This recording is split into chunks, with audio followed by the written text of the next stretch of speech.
इस वीडियो का पीडीएफ आप हमारे व्हाट्सएप ग्रुप से डाउनलोड कर सकते हैं, जिसका लिंक इस वीडियो के डिस्क्रिप्शन में दिया गया है। तो बात करते हैं अगले क्वेश्चन की। अगला क्वेश्चन है कि मेवाड़ प्रजामंडल की स्थापना किसके द्वारा की गई है। तो मेवाड़ प्रजामंडल की स्थापना की गई थी श्री माणिक्यलाल वर्मा के द्वारा। और कब की गई थी? 24 अप्रैल 1938 को की गई थी। इसके अलावा मेवाड़ प्रजामंडल का प्रथम अधिवेशन हुआ था उदयपुर में 1941 में, और इसे उदयपुर प्रजामंडल के नाम से भी जाना जाता है।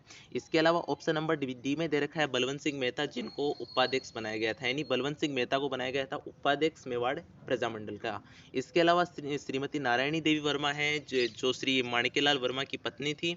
इनको ये भी मेवाड़ प्रजामंडल से जुड़ी हुई थी। ऐसा क्वेश्चन भी एग्जाम में आ चुका है। इसके अलावा दोस्तों ऑप्शन नंबर बी के अंदर आपके सामने दे रखा है श्री भोगीलाल पंड्या, जिनको वांगड़ का गांधी कहा जाता है। और वांगड़ का गांधी कहा जाता है, इन्होंने डूंगरपुर प्रजामंडल की स्थापना की थी 1944 में। सारी की सारी बातें इंपॉर्टेंट है, और ये सारे के सारे क्वेश्चन प्रीवियस ईयर पेपर में पूछे जा चुके हैं। तो आपको जो भी क्वेश्चन आप पढ़ते हो उनके ऑप्शन से भी क्वेश्चन आ चुके हैं, वो भी आपको थोड़ा ध्यान में रखने हैं।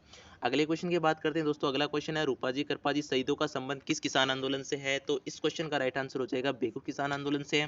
दोस्तों बेगू किसान आंदोलन है वो श्री रामनारायण चौधरी की अगुवाई में हुआ था। डेट आपको ईयर याद रखना है, वो याद रखना है 1921 में। इसमें दो बातें आपको याद रखनी है, एक आपको बोल्शेविक समझौता याद रखना है, दूसरा आपको याद रखना है ट्रेंच आयोग। दोस्तों बोल्शेविक समझौता हुआ था, वो हुआ ठाकुर अनूप सिंह और किसानों के बीच में। और इसके अलावा हुआ था ट्रेंच आयोग बनाया गया था इस किसान आंदोलन की जांच करने के लिए। इस किसान आंदोलन की जांच करने के लिए इसके अलावा एक सभा बुलाई गई थी 13 जुलाई 1922 को, जिसमें ट्रेंच ने किसानों को घेर कर गोलियां चला दी थी। और इसी वजह से रूपाजी और करपाजी शहीद हो गए थे। अब बात करते हैं दोस्तों अगले क्वेश्चन की। अगला क्वेश्चन दे रखा है किस मारवाड़ नरेश ने मुगल सम्राट औरंगजेब के साथ सहयोग की नीति अपनाई थी। तो इसका करेक्ट आंसर हो जाएगा जसवंत सिंह करेक्ट आंसर हो जाएगा। और ऑप्शन नंबर ए के ऊपर चर्चा करें दोस्तों, तो ऑप्शन नंबर ए में दे रखा है यहाँ पे मोटा राजा उदय सिंह। इसका भी क्वेश्चन आपको याद रखना है। इसने 1570 में नागौर दरबार के अंदर क्या किया था? अकबर की अधीनता स्वीकार की थी और अपनी पुत्री मानबाई का विवाह जहांगीर के साथ करने का फैसला किया था। तो काफी इंपॉर्टेंट बातें हैं। क्वेश्चन को जब भी आप तैयार करो तो उससे जुड़े हुए जितने भी क्वेश्चन और बनते हैं उन सभी को एक साथ तैयार करोगे तो आपको एक साथ वो चीजें याद हो जाएंगी। फिर बात करते हैं अगले क्वेश्चन की दोस्तों। अगला क्वेश्चन है कि राजा जय सिंह को मिर्जा की उपाधि किसने दी थी। दोस्तों दो क्वेश्चन आते हैं इस टाइप के। एक तो राजा जय सिंह को मिर्जा की उपाधि किसने दी थी, तो इसका करेक्ट आंसर तो हो जाएगा शाहजहां हो जाएगा। इसके अलावा जो जय सिंह सेकंड थे, जिन्हें सवाई जय सिंह कहा जाता है, उनको सवाई की उपाधि दी गई थी, वो दी गई थी औरंगजेब के द्वारा। दोनों से ही क्वेश्चन पूछे जाते हैं और दोनों ही क्वेश्चन एग्जाम में ऑलरेडी आ चुके हैं। तो थोड़ी बात कर लेते हैं यहाँ पे जय सिंह सवाई जय सिंह की याद कर लेते हैं दोस्तों। सवाई जय सिंह को कहा जाता है जयपुर का चाणक्य, और इन्होंने 7 मुगल बादशाहों के साथ कार्य किया था। ये भी क्वेश्चन एग्जाम में आ चुका है। इसके अलावा सवाई जय सिंह से एक इंपॉर्टेंट क्वेश्चन आ चुका है दोस्तों, वो आपको याद रखना है कि इन्होंने 5 सौर वेधशालाएं बनाई थी। वो कहाँ कहाँ पे बनाई थी वो आपको याद रखना है। उनकी पांचों की जगह पूछी जा चुकी है, दिल्ली, जयपुर, बनारस, उज्जैन और मथुरा। 500 ये क्वेश्चन एग्जाम में आ चुका है कि कौन सी लोकेशन पर सौर वेधशाला का निर्माण नहीं किया था। ऐसा क्वेश्चन एग्जाम में आ चुका है। तो दोस्तों इसके अलावा आप हमारे इस व्हाट्सएप ग्रुप से जुड़ने के लिए आप अगर लिंक के माध्यम से नहीं जुड़ पा रहे तो आप हमें इस नंबर पे मैसेज कर सकते हैं, ताकि हम आपको व्हाट्सएप ग्रुप में ऐड कर देंगे। वहाँ पे आपको पटवार से जुड़ी हुई जितने भी अपडेट हैं, क्लासेज है, सब वहाँ पे आपको मिल पाएंगी। फिर बात करते हैं दोस्तों अगले क्वेश्चन की। अगला क्वेश्चन आपके सामने दे रखा है कि निम्न में से कौन सा एक युग्म सुमेलित नहीं है। यहाँ पे आपको बताना है कि कौन सा युग्म सुमेलित नहीं है। यहाँ पे 4 ऑप्शन दे रखे हैं, तो यहाँ पे सुमेलित नहीं है वो ऑप्शन नंबर डी सुमेलित नहीं है, क्योंकि यहाँ पे जो मैग्नीज है वो रामपुरा अगुचा के साथ सेट नहीं होगा। रामपुरा अगुचा के साथ जो सेट होगा वो होगा यहाँ पे चांदी सेट होगा।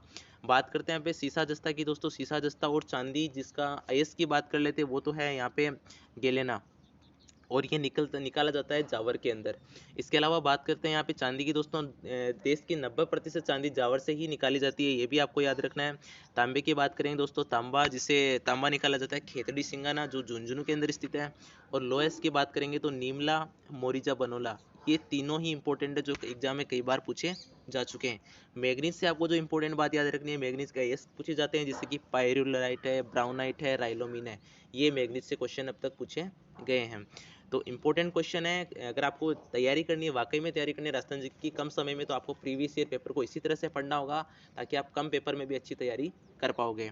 फिर बात करते हैं दोस्तों अगले क्वेश्चन की, सोम कागदर सिंचाई परियोजना किस जिले में स्थित है। दोस्तों सोम कागदर सिंचाई परियोजना है वो आपकी उदयपुर में स्थित है। और जिस नदी की बात करें दोस्तों तो वो है आपकी सोम नदी, यानी सोम कागदर सिंचाई परियोजना है वो सोम नदी पे स्थित है। अगर इस टाइप का नदी से क्वेश्चन आए तो आपको इस तरह से इसको करना है। इसके अलावा बात करें दोस्तों डूंगरपुर के अंदर, तो डूंगरपुर में एक महत्वपूर्ण सिंचाई परियोजना है जिसका नाम है सोम कमला अम्बा। इसके अलावा बात करें भीलवाड़ा की, तो भीलवाड़ा में आपको याद रखना है मेजा बांध परियोजना। आपको बताना है कि मेजा बांध किस नदी पे बनाया गया है, वो आप हमें कमेंट करके बता सकते हो। फिर चर्चा करते हैं अगले क्वेश्चन की दोस्तों, केंद्रीय शुष्क बागवानी संस्थान कहाँ पे स्थित है। काफी इंपॉर्टेंट क्वेश्चन है, तो इसका करेक्ट आंसर हो जाएगा बीकानेर में स्थित है। फिर एक एब्रीविएशन दे रखा है, आपको बताना है एमओटी का एब्रीविएशन क्या होगा, तो यहाँ पे हो जाएगा मेंटेन ऑपरेट एंड ट्रांसफर। ये आपको ऑप्शन नंबर बी आपको ध्यान में रखना है। फिर चर्चा करते हैं दोस्तों अगले क्वेश्चन की, राजस्थान का वह जिला जो राज्य में फेल्सपार का सर्वाधिक प्रतिशत उत्पादक है, तो वो आपका हो जाएगा अजमेर। अजमेर आपका करेक्ट आंसर हो जाएगा। अजमेर में जगह पूछी जाए तो आपको याद रखनी है मकरेड़ा, आपको याद रखनी है। अजमेर से खनिजों के संबंध में बात करें तो मार्बल प्रोसेसिंग यूनिट है, और सबसे बड़ी मार्बल की मंडी है वो भी आपके अजमेर के अंदर ही स्थित है। फिर मैं चर्चा करता हूँ अगले क्वेश्चन की दोस्तों, किशोर सागर झील कहाँ पे स्थित है। तो किशोर सागर झील है वो आपकी कोटा के अंदर स्थित है। उदयपुर में जो झीलें हैं इंपॉर्टेंट उनकी बात करें वो है उदय सागर और स्वरूप सागर। बूंदी की बात करें दोस्तों तो बूंदी के अंदर है जेठ सागर, नवल सागर और कनक सागर। दोस्तों ये सारी की सारी जो झीलें मैंने बताई हैं सारी की सारी मीठे पानी की झीलें, तो आपको मीठे पानी की झीलें और खारे पानी की झीलों को अलग अलग याद करने की कोशिश करनी चाहिए।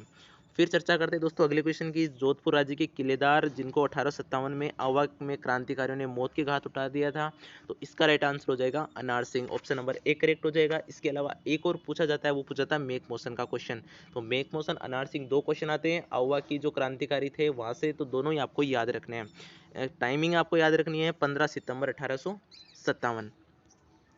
इसके अलावा बात करें दोस्तों अगले क्वेश्चन की, निम्नलिखित में से कौन राजस्थान की विख्यात महिला समाजवादी नेता थी, तो उनका करेक्ट आंसर की बात करेंगे तो ऑप्शन नंबर ए हो जाएगा हतीबा बानू तहसीन। ऑप्शन नंबर ए करेक्ट हो जाएगा।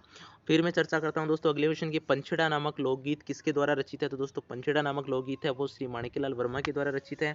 फिर से बता देता हूँ मेवाड़ प्रजामंडल की स्थापना की थी, ये भी आपको एक इंपॉर्टेंट पॉइंट याद रखना है। इसके अलावा एक और क्वेश्चन आता है कि माणिक्यलाल वर्मा आदिम जाति शोध संस्थान कहाँ स्थित है, तो दोस्तों वो आपका उदयपुर के अंदर स्थित है। फिर मैं चर्चा करता हूं दोस्तों अगले क्वेश्चन की, झाड़साई सिक्के राजस्थान की कौन सी रियासत से संबंधित है। दोस्तों झाड़साई सिक्के राजस्थान की जयपुर रियासत से संबंधित है, जिसमें 6 टहनियों वाले झाड़ की प्रतिमा लगी होती है। इसके अलावा बात करें दोस्तों कोटा के अंदर, तो कोटा के अंदर आपको मदन शाही गुमान शाही सिक्के मिलेंगे, और जोधपुर की बात करेंगे तो डब्बू शाही और भीम शाही, ये आपको याद रखने हैं। इसके अलावा जोधपुर के अंदर टकसाल की बात करें तो वो सोजत के अंदर थी, और जयपुर के अंदर भी टकसाल बनाई गई थी, वो भी आपको याद रखनी है। फिर मैं चर्चा करता हूं दोस्तों अगले क्वेश्चन के, कोपेन के जलवायु वर्गीकरण के अनुसार झुंझुनू जिले की जलवायु को किस कोटि में रखा जाएगा, तो यहाँ पे करेक्ट आंसर हो जाएगा ऑप्शन नंबर बी। दोस्तों आपको एक तो जिले याद रखने हैं, तो जिलों के अंदर हम बात करें तो पहले आपको ऑप्शन नंबर ए पे चर्चा कर लेते हैं दोस्तों, एडब्ल्यू में आपको केवल 5 जिले याद रखने हैं जो आपको रट लेने हैं, डूंगरपुर, बांसवाड़ा, प्रतापगढ़, सिरोही और झालावाड़। ये काफी इंपॉर्टेंट है, ये एडब्ल्यू की टाइप में आएंगे। और इसके अलावा बात करेंगे BWHW, इसका प्रतिनिधित्व जिला याद रख लो क्योंकि जिले बहुत सारे हैं, तो यहाँ पे नागौर हो जाएगा, और यहाँ पे CWG का जो प्रतिनिधित्व जिला हो जाएगा वो जाएगा आपका टोंक हो जाएगा, और BSHW का प्रतिनिधित्व करने वाला जिला हो जाएगा बीकानेर। ये आपको इस तरह से इनका प्रतिनिधित्व जिला याद रख लो, उसके आसपास के जिलों से आप फिर आराम से कर पाओगे। फिर मैं चर्चा करता हूं दोस्तों अगले क्वेश्चन की, राजस्थान के कौन से जिले में वन रिपोर्ट 2017 के अनुसार सर्वाधिक वन क्षेत्र है। तो सर्वाधिक वन क्षेत्र की बात करेंगे तो सर्वाधिक हो जाएगा उदयपुर के अंदर, और न्यूनतम की बात करें तो न्यूनतम हो जाएगा चूरू के अंदर। इसके अलावा प्रति व्यक्ति सर्वाधिक वनों की बात करें वो आपका सिरोही में होगा, और प्रति व्यक्ति न्यूनतम वनों की बात करेंगे तो वो आपका होगा जैसलमेर में। फिर चर्चा करते हैं, एक पोषण स्तर से दूसरे पोषण स्तर में ऊर्जा का प्रवाह होता है, तो आपको याद रखना है only 10%। Option number A correct हो जाएगा।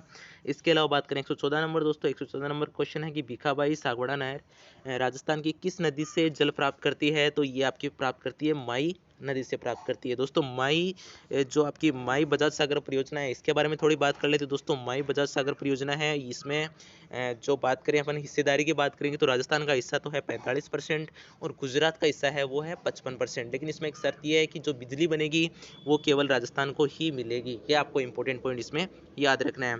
इसके अलावा इस पर एक बांध बनाया गया जिसका नाम आपको याद रखना है कागदी पिक्का बांध। कागदी पिक्का बांध से दोस्तों दो नहरें निकलती हैं, एक तो निकलती है आनंदपुरी नहर और एक निकलती है भीखाबाई सागवाड़ा नहर।